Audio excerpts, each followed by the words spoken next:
Hi, everybody. Hello, I'm Ryan. I'm Bethany. And we are Ryan and Bethany Board Game Reviews. And today we'll be talking about The Thing. And this is designed by Joe Van Watering. The artwork is by Justin Erickson and Mark Simpson II, and it is published by Mondo Games and The Up. All right, so we are down at the South Pole in Antarctica, and there is... What? And there is a thing. Things are happening. No one can explain it. It's the thing. It's the thing. Basically, what's happening is we got a social deduction game here going on. One of us has been infected at the table here, and it's not me. It's not me. It was definitely not me. It's you! And what's going to happen is, over the course of the game, you are trying to suss out who the bad guys are, who the things are, and later on in the game, there's actually going to be potentially an additional thing getting added to the table. You're having to fight them off, you're having to solve all these different crises that are popping up, all while attempting to escape with only humans on board. Let me show you what it looks like on the table.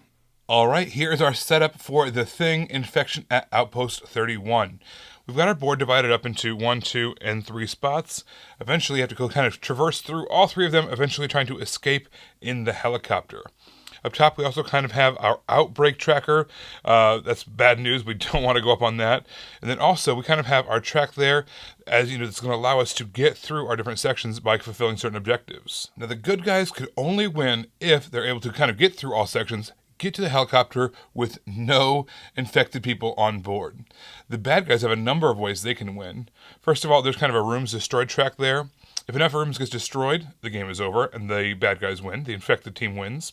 If there's any infected people on the helicopter when it takes off, the bad guys win. And then also, we have a track across the top there. If that ever gets all the way to the end, the good guys win that way as well. Now we're going to get a chance to choose our characters. Now they all have kind of a different thing they're good at. So this is the maintenance, the yellow team. We have our science, this is the green team. And we have our ops, which is the blue team. You have to have it equal. So, for instance, if the first player gets to choose one, let's say they choose a blue.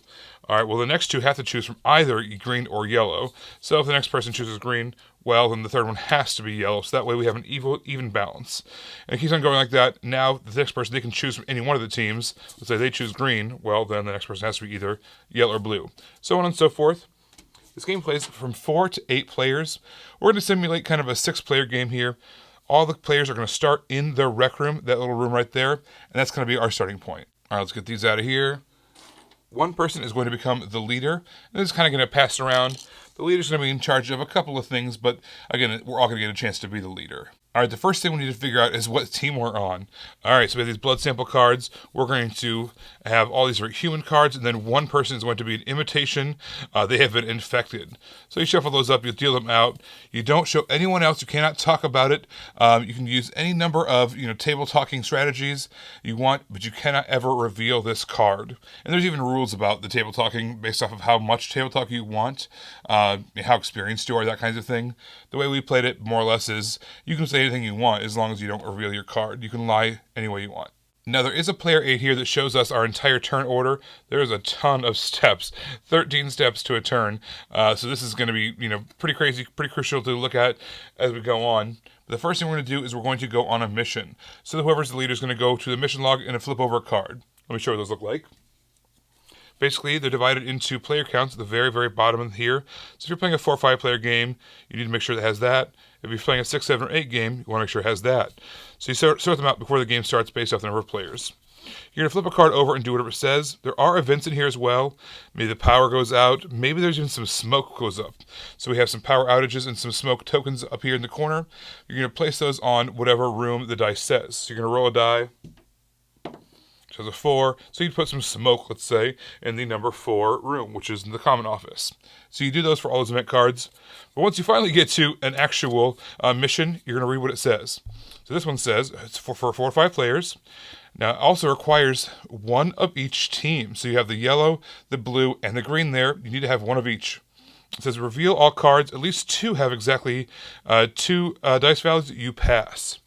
All right, so what they're talking about is, we've got all these supply cards. Tons of different supply cards in here, and they have different things. This is an axe, and it has a +2 dice value.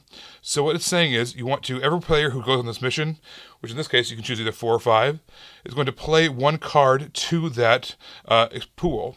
And then what's going to happen is, according to this specific card, it said, reveal all the cards. If at least 2 of them have that +2 value, you pass. So you have to kind of get a chance to ask and say, okay, does anybody have any cards that have a +2 on them? Okay, let's bring you in on the mission. Let's bring you in on the mission. Okay, great. You pick your team. Everybody has a hand of 5 cards. They put one of their cards in there. Hopefully, if you have enough of the cards that you need like that, you're going to pass the mission. However, there might be some sabotage cards as well. If you ever see one of those, you have to resolve it immediately. This one says it automatically fails, which is bad news. Other of them aren't quite as bad as that. This one says, you need to discard cards, that kinds of thing. So that's a little bit more tame. But there's other, ones that have the +2 dice value as well, besides just the axe. So you want to make sure for that particular card, you have those +2 dice values. Other events might look for something specific, like this particular one says, everybody put an event in, or you put a supply in, reveal a random card. If it is a petri dish, you pass. So it's a 3-player team. You have to have at least 1 yellow member in there. But yeah, you're really, really hoping that everybody put in a petri dish, so that way you have a 100% chance of passing that, but you never know. So there's a ton of different missions that can happen, and you kind of have to prepare for anything. So whoever the captain is, whoever's holding the gun at that time, gets a chance to collect all the cards. They're going to reveal them to themselves. If there's any sabotage cards, they have to play them, whether they're good or, whether they're on the good side or the bad side. And then what they're going to do is they're going to have a chance to swap a card out. So if there's a card that you just know is bad, like in that scenario where you needed a petri dish and someone put in an axe, well, you get a chance to discard the axe, put a random card from the top of the supply deck into the mix, shuffle up again, and then reveal to everyone whatever the result is. In this case, it shows 1, and if you chose a petri dish, then you're good to go. So the captain gets that one last chance to try to get rid of some bad cards, or if they themselves are bad, get rid of some good cards. If you passed, hooray, you get to flip over the token of the room that you were in. What you're trying to do is, you are trying to fulfill the objectives on this card. When their first sector here, that's kind of this left section of the board, you need, in order to move on, you need to have a thing 1, and you need to have a rope. So there's all these different tokens. There's a rope, and there's a thing 1 right there, actually. That's pretty lucky. But you have to have successes in these rooms in order to flip those over. But there might be a situation where you get these discard tokens or too many bad guys that might happen before you get a chance to fulfill your objectives. When it comes to revealing a thing, you have to actually battle it. When you battle a thing, you have to basically, everybody who's involved in that battle has to give up a card, and it's going to have dice values on it, like we said before, and you get to roll that many dice. So let's say that the captain has a 3-person team. Everybody gives in, let's say, an axe or something that gives 2 dice. Well, that's 3 people times 2 each. That's 6 dice. What you're trying to do is you are trying to roll 3 of a kind. So you have 3 chances, kind of like Yahtzee style, to get the 3 of a kind with those 6 dice that you were given because of the cards. If you're able to get it, you defeat the thing. And then you succeed. You have to put it on a little card. You're that much closer to fulfilling the next step. All right, so once you've fulfilled both of those, then you go to an assimilation phase. Oh boy, so now it gets really crazy. You have another whole stack of blood sample cards. You're once again having one imitation card, a bunch of human cards. You're going to shuffle these up, deal them out. All right, so this is going to be a tongue twister, but if a human gets a human card, they obviously still stay human. If a human gets an imitation card, they are now infected. If an infected person gets a human card, they stay infected. If an infected person gets an infected card, they discard one of their infected cards. So at the end, everyone's going to discard a card still. You can only ever become infected. You can't become uninfected. And so these go back in, because after we finish our second sector, there's going to be yet another assimilation.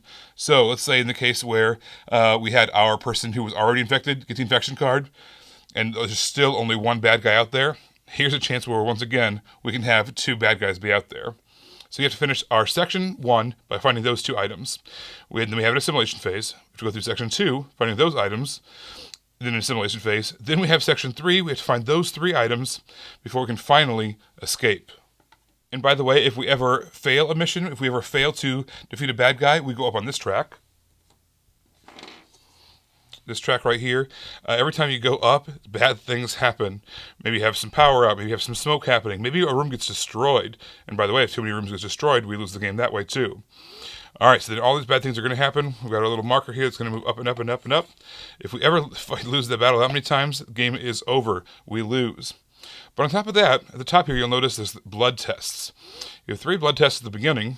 If you get too far up, you'll get 2. If you get into this section before the end of the game, there's 0 blood tests. All right, so what does that mean?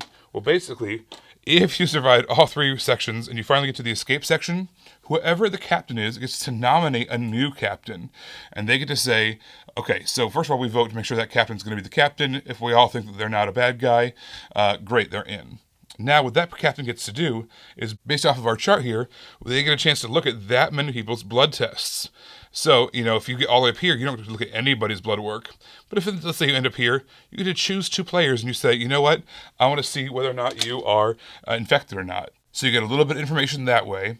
And then after that, once you've gotten that information, then you have to choose a team that's going to escape based off the number of players. So let's say in a 6-player game, it's a 4-person team. You have to choose 4 people who you think are the most likely to be humans. And you are going to say, okay, we are flying away in a helicopter. All right, and then the 4 of you reveal your cards. If there are any imitation people amongst that helicopters, the imitation wins, the humans lose. But if you were able to perfectly guess and have all 4 humans on board the helicopter, the contagion stays contained within the outpost at 31, and you escape without being infected. There is so much suspense in this game. Like, it is great. I have never seen the movie, but from what I understand from people we played with, it gave you similar suspense feelings. So they did a great job on translating that to the board game, because there's just things that you have to do that you don't want to do. When you go to a room, you have to, flip tiles over to see if you can get the part you need, or if you have to fight the thing, and it's just... It's fun. It's a really fun suspense because you don't know what's going to happen, but you know kind of the direction things are going, and you're like, ee! Exactly like that. I also like that due to the skills in this game. Let's say in a normal social deduction game, you can basically pick whoever you want to go on these little missions or quests or whatever, right? But due to this one, there's technical proficiencies that you need. Maybe you need to have a mechanic. Maybe you need to have a medic or whatever. I can't remember what they are right now off the top of my head. But the point is, you need people with certain skills to go on these certain missions. But even if you're suspicious of, let's say, a technician, but they're the only one at the table, you have to bring them along. Yeah, Doug. Which led to some really interesting, situations and revealing things about characters, which was a lot of fun. This is something that it brought a whole new element to the social deduction genre that I thought was really interesting. Oh, yeah. And of course, because it's a social deduction game, there is that fair amount of bluffing that happens in this game.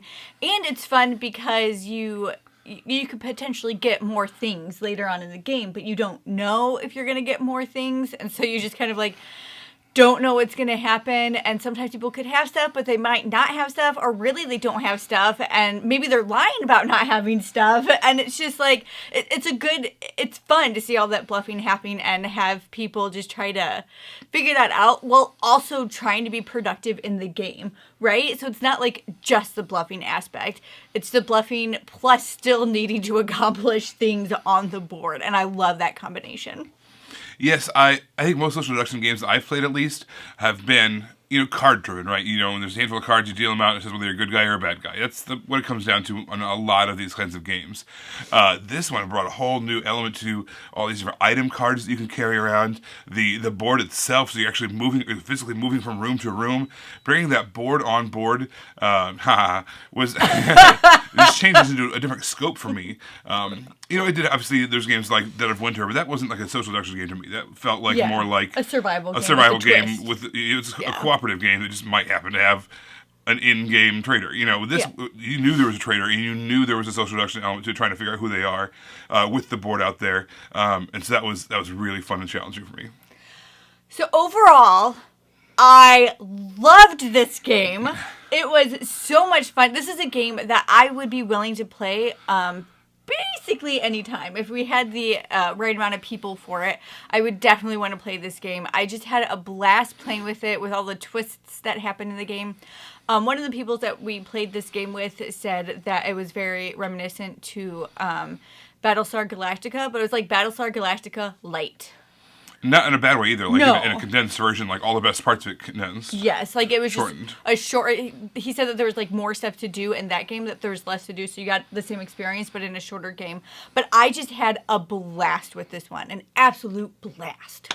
Yeah, I mean, this is the best parts of like Dead of Winter, like I mentioned. In another game, let's say like Secret Hitler or The Resistance Avalon, something like that. So this brought together those two kinds of games in a way that made this a killer of both of them. If I'm choosing a social deduction game and I have enough people, Yes. this is going to be one I'm going to choose a Yeah. lot. This was a lot of fun, a lot to explore here, a lot to see and do, and a lot of bluffing, which of course is a trademark of those kinds of games. It was fantastic. Well, everybody, don't forget to subscribe so you can see our videos as they come out. Until then, you can find us on Facebook, we're Ryan and Bethany Board Game Reviews. On Twitter, we're Ryan and Bethany 1. On Instagram, we're Ryan and Bethany. And on TikTok, we're Ryan and Bethany. All right, you guys, thanks so much for watching, and we will see you next time. Bye.